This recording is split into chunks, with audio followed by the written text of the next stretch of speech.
इस वीडियो में हम लोग देखेंगे चाल और दूरी से संबंधित प्रश्न। तो आइए देखते हैं। क्वेश्चन कहता है निशा धारा के अनुकूल 2 घंटे में 20 किलोमीटर तैर सकती है और धारा के प्रतिकूल 2 घंटे में 4 किलोमीटर तैर सकती है। उसके स्थिर जल में तैरने की चाल तथा धारा की चाल ज्ञात करें। तो इसके लिए हम सबसे पहले मान लेंगे हल। माना निशा का स्थिर जल में तैरने की चाल बराबर x किलोमीटर प्रति घंटा। हम मान लिए कि निशा का स्थिर जल में जो तैरने की चाल है वो x किलोमीटर प्रति घंटा है। फिर धारा की चाल बराबर y किलोमीटर प्रति घंटा। अब प्रश्न में धारा के अनुकूल और धारा के प्रतिकूल मतलब धारा के दिशा में, जिस ओर धारा बह रही है उसी ओर निशा जा रही है, तैर रही है। और यदि धारा पूरब की ओर है तो निशा पश्चिम की ओर जा रही है, तो ये धारा का प्रतिकूल हो जाएगा।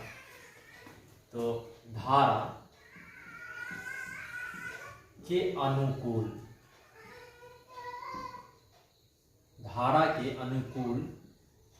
स्थिर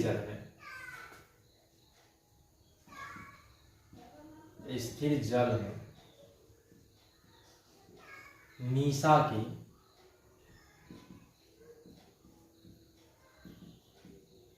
तैरने की चाल x + y किलोमीटर। धारा के अनुकूल जिस ओर धारा बह रही है उसी ओर निशा भी तैर रही है। जल में निशा की तैरने की चाल x + y हो जाएगा। धारा के प्रतिकूल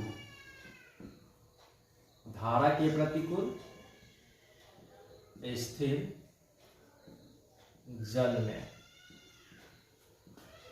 निशा की तैरने की चाल x - y किलोमीटर।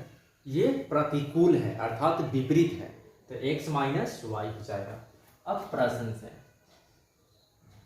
से कहता है 2 घंटे में 20 किलोमीटर तैर सकती है। धारा के अनुकूल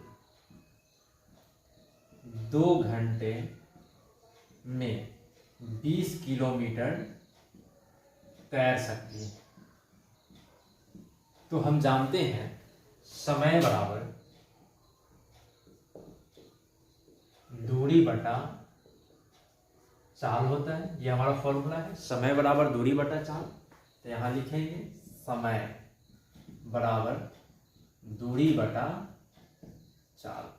तो हमारा जो समय है वो 2 घंटा है, दूरी है वो 20 किलोमीटर है। और धारा के अनुकूल जो चाल है, धारा के अनुकूल जो तैरने की चाल है वो x + y है। यहाँ हम x + y लिखेंगे, बटा में 1 लिख सकते हैं। जो हम जानते हैं किसी भी संख्या के हर में 1 छिपा होता है। 2 दाएं 20। अब हम इसे क्रॉस गुना कर लेते हैं। यहाँ 1 बचेगा, x + y से 1 में तो x + y हो जाएगा, और 1 से 10 में गुना करेंगे 10 हो जाएगा। ये हमारा समीकरण 1 हो गया। पुनः अब कहता है धारा के प्रतिकूल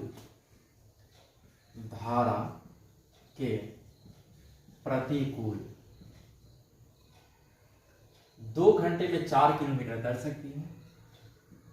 2 घंटे में 4 किलोमीटर तैर सकती है 2 घंटे में। तो यहां भी समय बराबर दूरी बटा चाल। ये हमारा फॉर्मूला हो गया।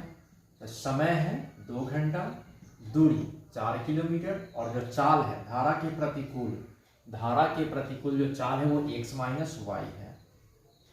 बटा में 1 मान लेते हैं, 2 दूना 4 ये कट जाएगा, यहाँ 1 हो जाएगा, x माइनस 1 y से 1 में गुना करें तो x माइनस वाई हो जाएगा बराबर 1 से 2 में तो 2 ही हमारा समीकरण 2 हो गया। हमें समीकरण 1 और 2 मिल गया है। अब हमें x और y का मान निकालने के लिए, ज्ञात करने के लिए हम इसे विलोपन विधि से हल करेंगे। तो विलोपन विधि से हल करने के लिए हम समीकरण 1 और समीकरण 2 को जोड़ते हैं।